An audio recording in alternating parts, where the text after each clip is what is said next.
Hello, welcome everybody to our first Go Meetup from 2019. We've got Bryn here, who I'm sure you've all met. If you could show the first slide, please.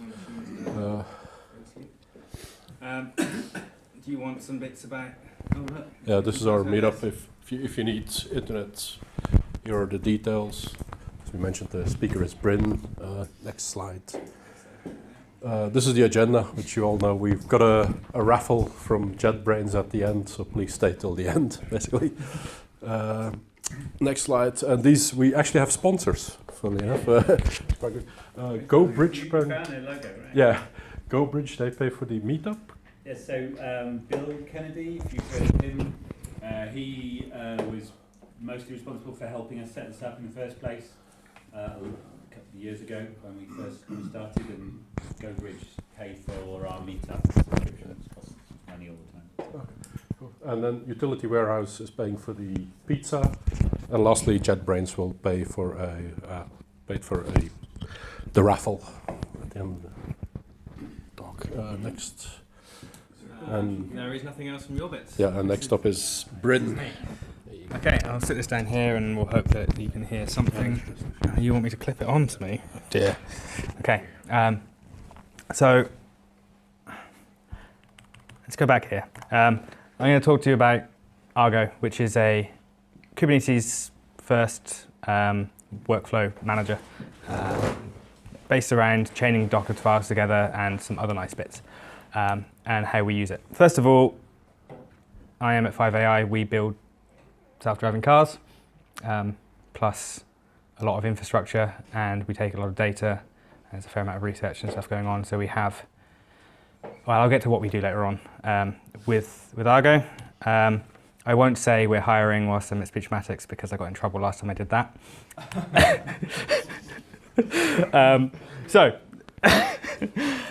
But we are always, as is everywhere. So, some links to documentation in here which we can look through if I completely run out of content, but it's a good resource, is their website. And it also has more information on the bits that are not just the core workflow manager. They have some events-driven things, and they have some CI type pipelines, which we haven't got around to using yet. There are plans for the event-driven parts for automatically triggering things. So what it is a workflow manager. It's based in Go. It works very well with the Kubernetes permissions, so they're very granular. We have teams that we don't want to be able to have access to certain bits of data, mostly because they are giving an interface that could accidentally be made public to it, and we don't want all of our model data or our training sets made real world. But we do want to be able to let the internal teams select data and download things. And we don't want people to be able to write over their colleagues' work and kill pods and mess around with the other infrastructure that is in our cluster for Kubernetes, because we are running one large cluster auto-scaling rather than a bunch of small ones for different tasks. So the core of it, as I was saying, is a workflow manager with some add-ons for continuous integration, continuous delivery, event-based triggers from either there's a gRPC interface for calling things with parameters, which you can stick a standard HTTP or a REST interface in front of. It does some nice things with S3 bucket updates, so object renames or object uploads. You can auto-trigger and go away and run your pipeline. So if you're doing data ingest pipelines, or you want to get some simple metrics out of your data, it's quite useful for those sorts of things. It uses all the fancy Kubernetes things, so it's a Kubernetes operator, and it creates its own custom object types that you can submit using either the Kubernetes command line interface or using their binary that they provide you. And it also has a lot of support for getting data in and out of it, so either S3 buckets or Artifactory, Git, HTTPS, and HTTPS, so you can run multi-queries and it will download the data view in an init container, so you can do that not on the same machine and then pass around EBS volumes, which is one of the main reasons we've chosen to do this, or to use this. They have a lot of example workflows, and I won't go through them all, and this is for passing things between stages, artifacts, job results. I think most of them are just text-based, but you can then use them to trigger in, or there are parameterized bits you can do. One of our prime types of job is running a training or an evaluation run, which requires a GPU machine, which are expensive, especially when you've got kind of a terabyte or two of data to download onto it first. So we use the workflow parts of this to download the data to a large EBS volume, and then spin up a GPU machine using Kubernetes and attach that volume, which keeps the cost down as much as we can. I think there's some of the same things done if you use SageMaker, but because we were rather than having interactive jobs, we just want to have it there as part of the pipeline. And it also then allows you to do the same thing if you have a very high CPU type job that you want. You can do the same thing without spending lots of time downloading on expensive nodes. Sorry, Bryn, is the machine with the GPU started as part of the workflow? So you can add standard Kubernetes resource requests to the pod or to the stage of what you're doing. So the initial stages will have a GPU required 0, and then the later one will have 1 required, and Kubernetes will then, the autoscaler will spin up a node if there aren't any available with a GPU. It does slow you down a bit because you've got to spin up a GPU node, which takes kind of 5 to 10 minutes. I think there are probably nicer, faster ways of making it happen, but you've got to go and set it all up. But it is, I think that little bit of time that you lose waiting for the machine to spin up is better than spending an hour downloading large data sets. I think there is someone at the door. So yeah, and there's a lot of examples for this, and most of my experience of this is deployment managing and trying to help people use it and setting up permissions, and a little bit of running jobs, and we're getting into that. So I have a little bit on how the workflows work. So this one here is one of their examples. Workflows are written in a YAML spec, and this one has an initial job which flips a coin, and then it runs a container based on the output of that. So it's either a true or a false, and then only one of those containers get done. And you can have these branching to large numbers of branches and very, very deep trees of job.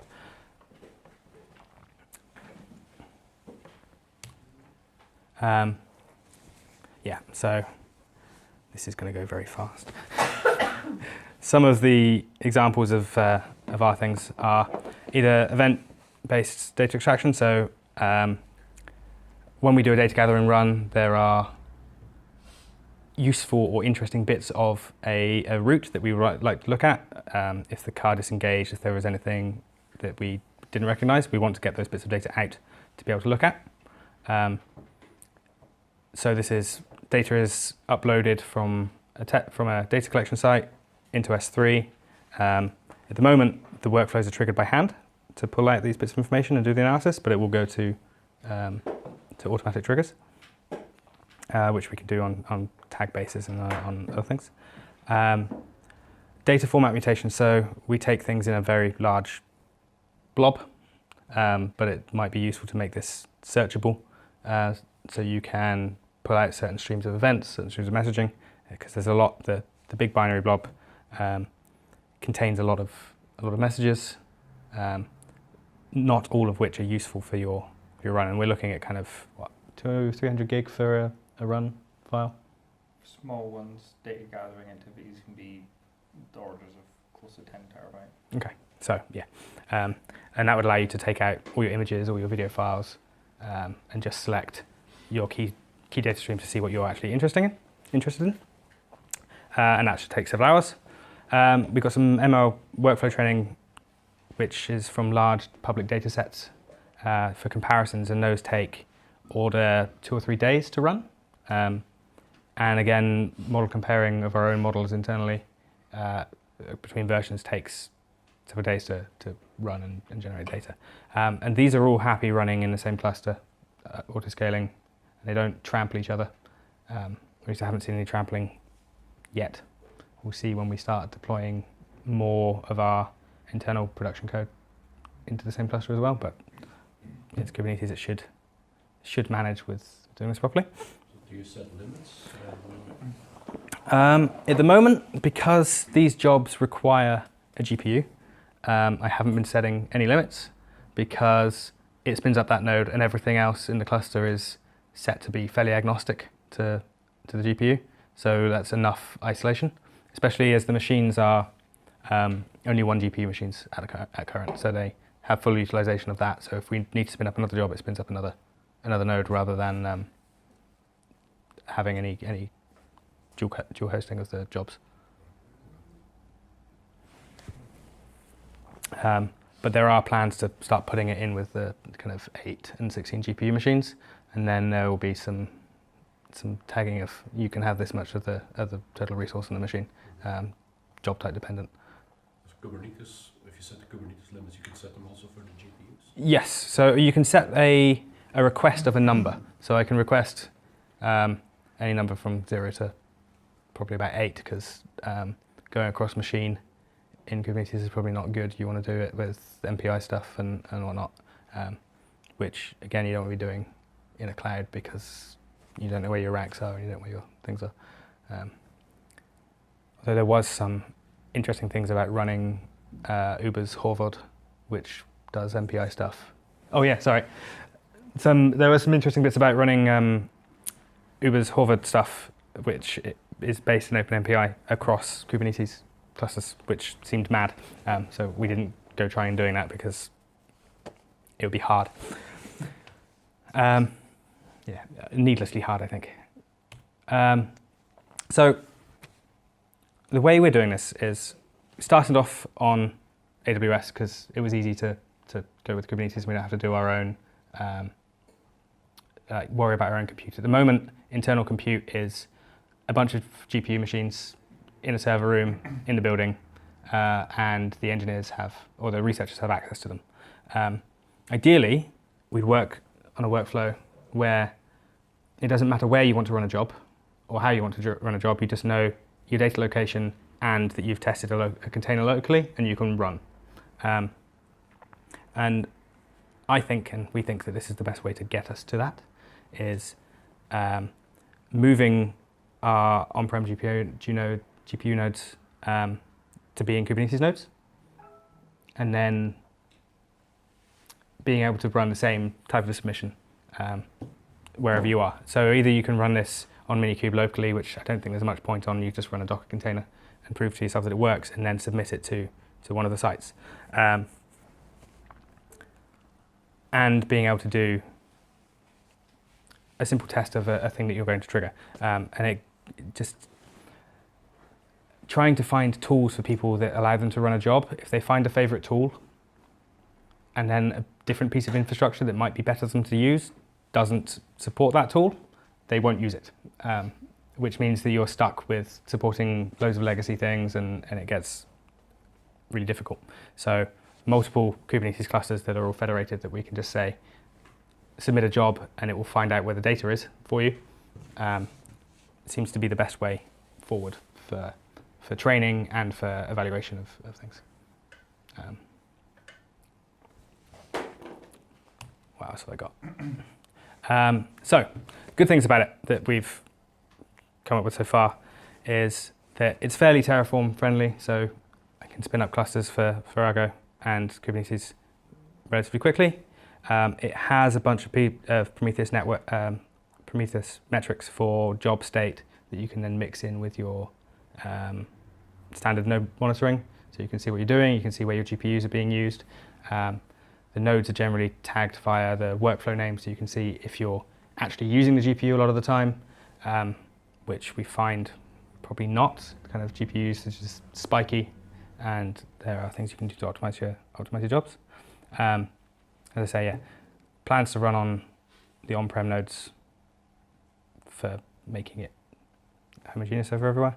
And this allows us to put ourselves close to our data. So if we have a lot of data in one of the data gathering areas and some compute there, you can equally submit jobs and be close rather than having to either wait for your 1 gig pipe to transfer kind of 10 terabytes worth of things, or any other data kind of carrying around method that we might have, which is latency of days time rather than latency of am I close to an S3-like bucket.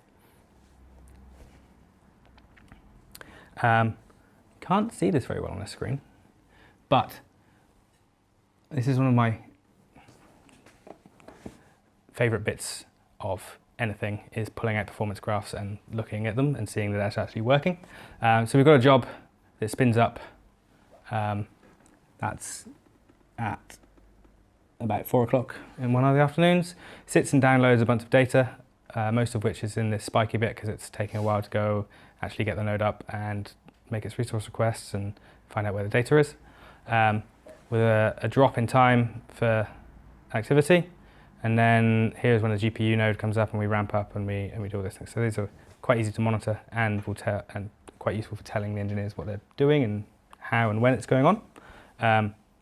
And the workflow submitter tells you what state it's in up until you run out of your credentials for your AWS submission, which is a thing to work over. Are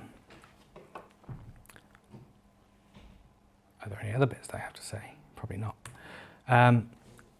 Extra resources for someone who actually knows a lot about Kubernetes and other bits is a talk from one of the Kubernetes developers. Sorry. On how and why it was there, where it's being used, and other places, because it is being used. Argo is being used internally at Google for providing some of their backend services, and there are a whole bunch of others that I'll go when we have a quick look at their page. They are using it in production. I'll make the slides available at the end if you want the link rather than to take pictures. I'll share them. And that was a very, very, very whistle-stop tour, because it's probably best if people ask me questions about how it's been used, because I'm not very good at preempting those. And any thoughts on it and comparisons we had to do with other workflows and other methods of doing kind of long-chained data things. So I'm open to lots of questions. How well does it cope with what happens, obviously, when something goes wrong? When you start, the workflow kicks off and the job starts, and then your workflow seems to take some time, and it'd be mildly frustrating if they broke at the end. Do they have to go back to the beginning? Or is that down to how the workflow is implemented? Down to how you implement that particular workflow. So if you are wanting outputs from lots of steps, you can have an artifact output from each one, so it will tar up everything that's in a certain location and stick it into an S3 bucket for you, which has lots of uses. So either for if you're running training jobs and you want to see your TensorFlow outputs for a certain part of your job, you can dump those up. You can also then, once you've got used to it, not include that and not have to spend the extra time copying it at the beginning and end of jobs. And you also can set some pod retry limits. So if it fails initially due to resource contention or something weird, it will go away and try again. I don't know the details of Argo, but how does it compare to something like Google Dataproc? What is Google Dataproc? Let's have a look, because I don't know what that is.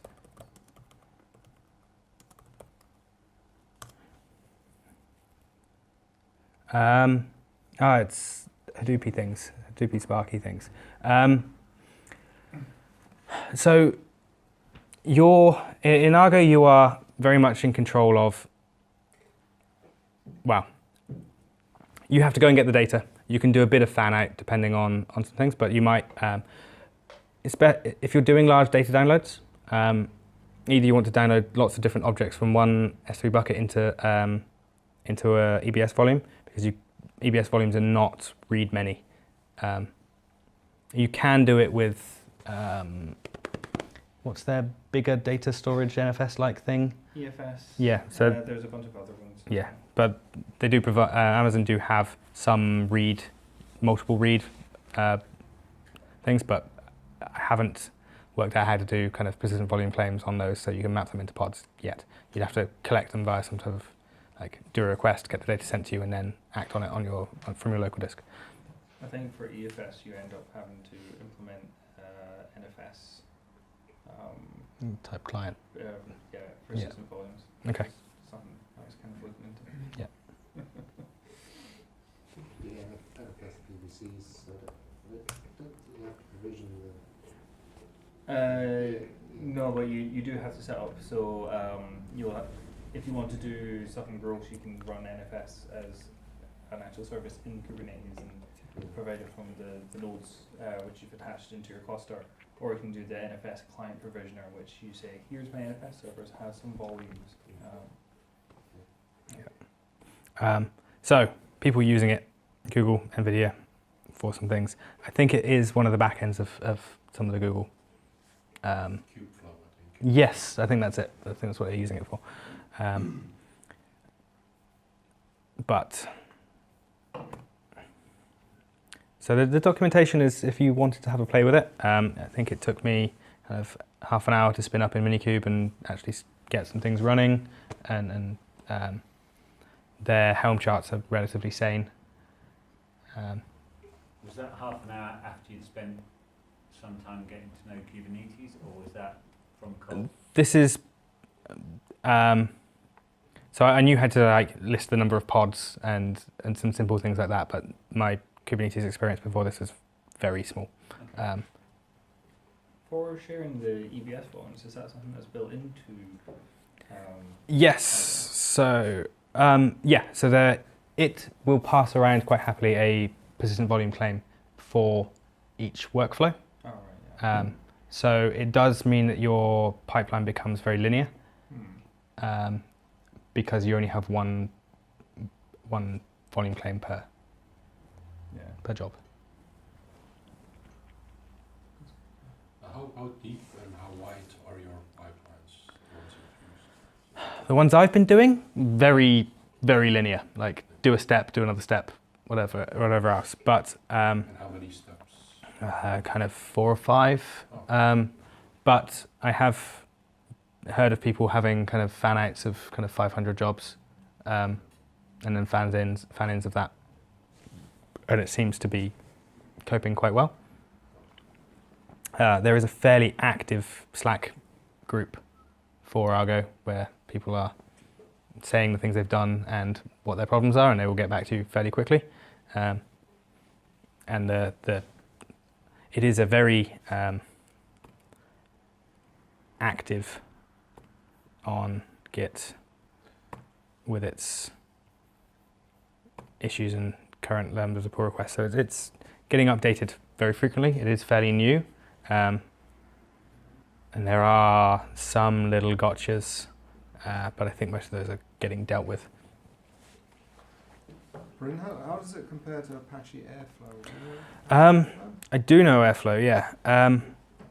The reason that I chose this over going with Airflow, because we had a look, was the Kubernetes first kind of implementation. Airflow will let you spin up pods, but it's not what it's primarily there for. And the integration with the artifacts and the ability to do volume claims and things was, and secrets management, and the fact that it is very built into Kubernetes means I can not have to worry about engineers trying to put in their SSH tokens so they can pull things from GitLab if they want to do things, because I can store the image pull keys in secrets that are accessible in the namespace. I don't have to worry about people doing silly things, because they do a lot. Have you used the DAG there? You can specify the dependencies and it automatically works them out the order in which it does the tasks. I have not, but I have played with some of the ones that do a nonlinear DAG for doing kind of recursive coin flips and things like that, and it doesn't seem overly difficult to write or to understand how to do them. The jobs have like a with items and a kind of just making iterators in YAML. Does Does it have a nice web interface It has a for nice, managers? it has a nice web. I can see what jobs have run, but it is a command line submission. Yeah. Or you create a pipeline and then you trigger it with an API endpoint, which I guess you could wrap a nice little front end around. Just a kill command, for example. Yeah, there's a kill command or a gRPC thing. If you want it to be so that you have a client and server cert, so that you just can't submit random jobs. Yeah. Is that the events framework? Yes, that is the events framework. Right? Yeah, I think it's it is a extra service that gets added into the namespace, or you can run a separate workflow controller, and then your events don't get talked to in the same way. So you can set resource limits on a namespace, so that the events namespace wouldn't take up all of your compute, and your user actions wouldn't take up all of your compute either. So you actually get some fair sharing of it. And the gateways you can write there's a lot of Go examples for doing this. I can probably find one.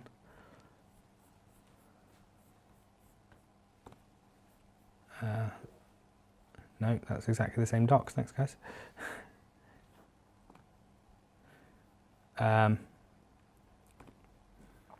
So setting up for a webhook is just saying, open a port, listen on your load balancer, and transfer the data into here for posts.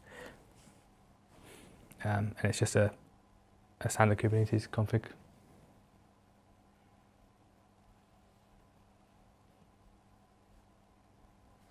Where do you specify which workflow gets?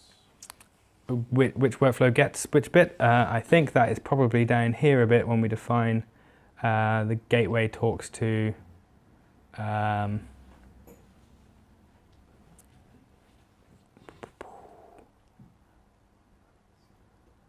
will say I don't know yet, and let's go and read the docs together. But I think it's in the definition of the events workflow that you're creating. The gateway will talk to a specific named workflow type.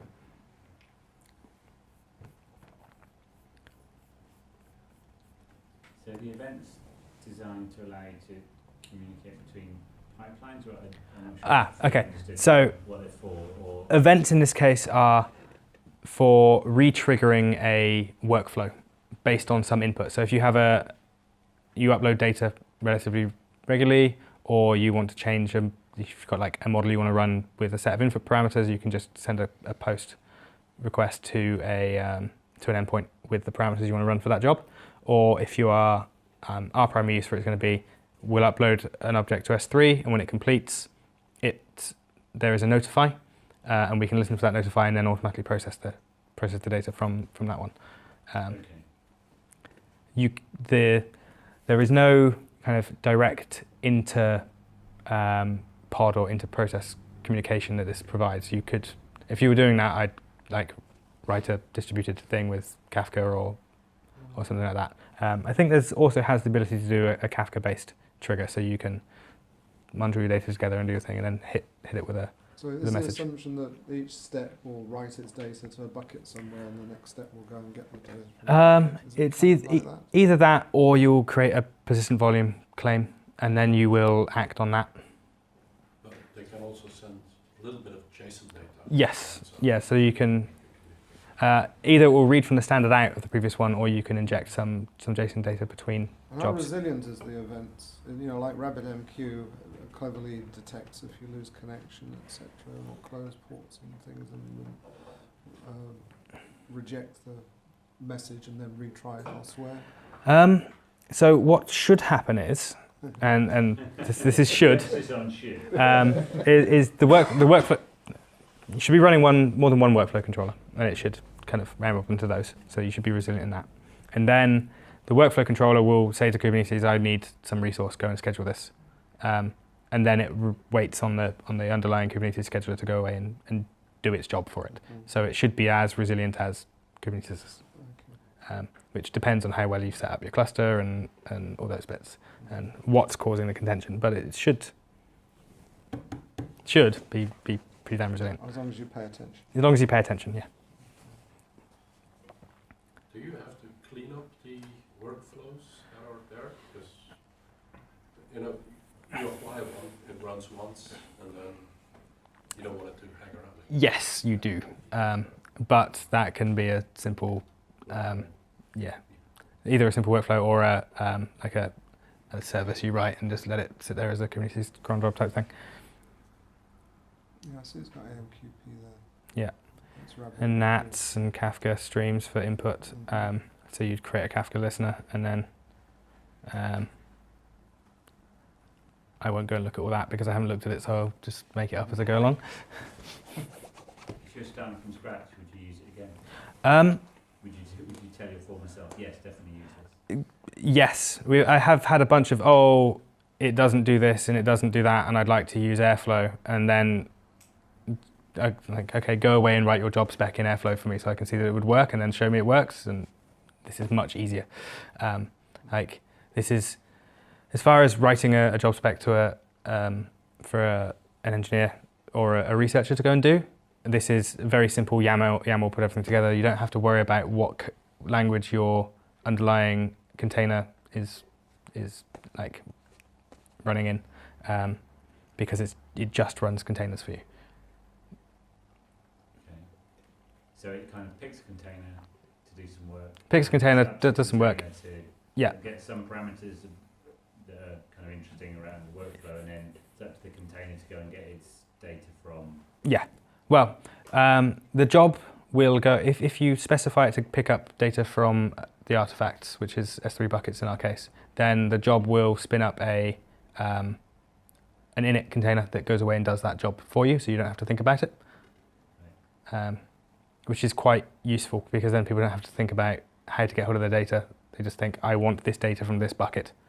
Okay. And it's much easier on the end user rather than having to go away and go, how do I get the correct permissions and the correct IAM role to go and download this data from this data set? Whereas we can handle that in the back end for everybody. That's interesting. And it also means that the user that the person has submitted with, if they're going, because you can have multiple users that you can log into using your IAM role, your base IAM role, and then that user has the ability to talk to Argo, but then also has the ability to talk to other bits of data, so they can only see what they're meant to see. Although the underlying controller has access to read kind of all the buckets that it needs to.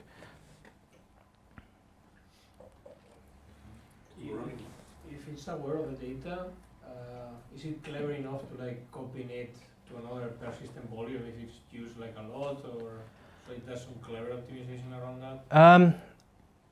There isn't any clever optimization around that, no. So a persistent volume claim will last as long as the job, and then it will clean it up afterwards. You could do something like decide that you are running multiple jobs on a piece of large data, and then hand that persistent volume claim around by naming it and tagging it in Kubernetes. But it's not going to happen automatically. No, it's not an automatic thing, no.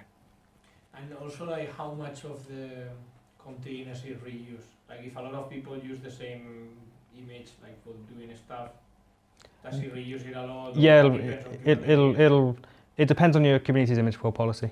You can tell it to pull every time, or you can tell it to only pull on changes.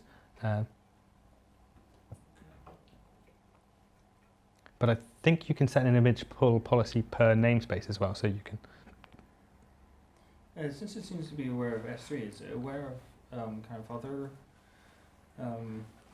other backends? Yeah. Yeah, so you can use, let me go and find this bit, because this bit's actually quite well documented.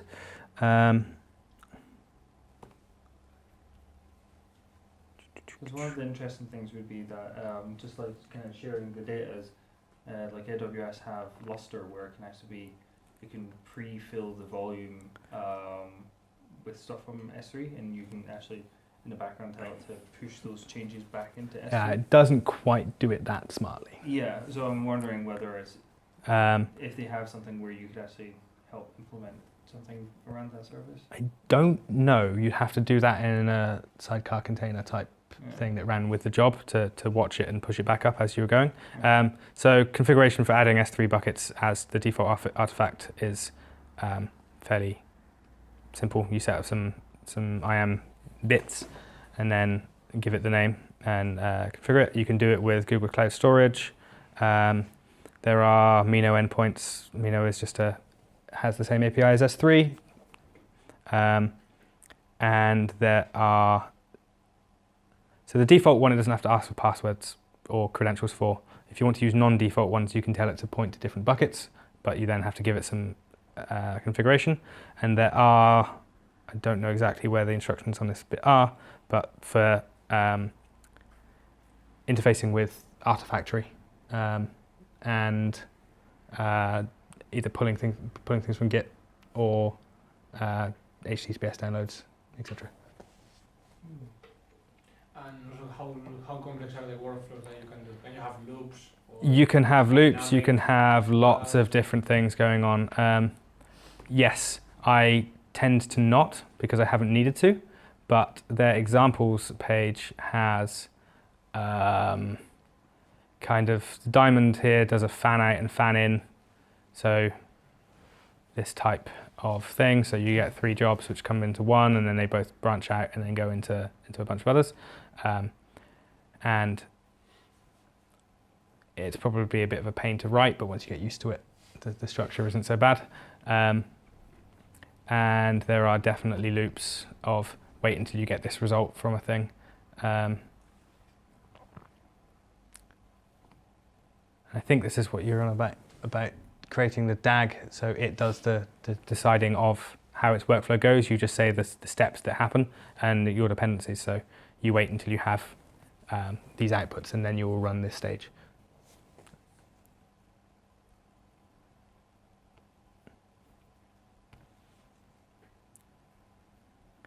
And you can do recursion as well, right?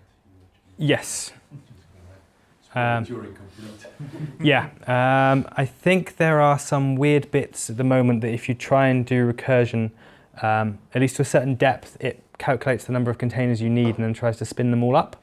But that is to be fixed on their pipeline, because I think we had a job that tried to spin up 500 containers and then failed quite well. It failed on the user's local Minikube example, which I'm glad it failed there rather than in production, because that wouldn't have been very fun.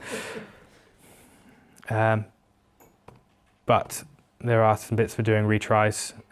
So if it fails, it will go ahead and rerun the job until it gets a certain number of fails or completes. So are all your users able to create their own workflows, or are they just basically triggering jobs for workflows that are At the moment, they're able to create their own workflows. So there's a bit of kind of documentation about how to best go and do this. Build yourself some containers using these best practice methods so that they're built in CI and tested. And once they're done and people have proved that they're happy to go, there's a small development cluster which they can test things on a very limited set of data to prove that it's working. And then there's a much larger production Kubernetes cluster. and all your users are internal. You don't have sort of we don't have any public facing. There are a couple of contractors, but they sit on internal VPN endpoints. So, although it would be, I think, quite possible to use this as a trigger for its external user updating uploading a photo or doing something and doing some pipeline on it for things. If you were to create a public endpoint for a workflow, I wouldn't want to create a public endpoint to allow job submission that was kind of unbounded, because you just get people spinning up Bitcoin miners on your clusters, which isn't going to be fun for anyone. Well, yeah, unless we can. There's an idea. Yeah, go away and look for all the public ends of Kubernetes clusters and run. Just to make this a good thing, if you could go back. If I can get back up a level into the. There's a docs. No, one down. It's the one up or one up. Okay. In the docs, there is a how to trigger. Example Golang. Yeah. So this is for triggering jobs from inside a piece of Go code. To wrap around into what we're meant to be talking about this evening, which I'm definitely not. And I think this is just calling the Kubernetes API.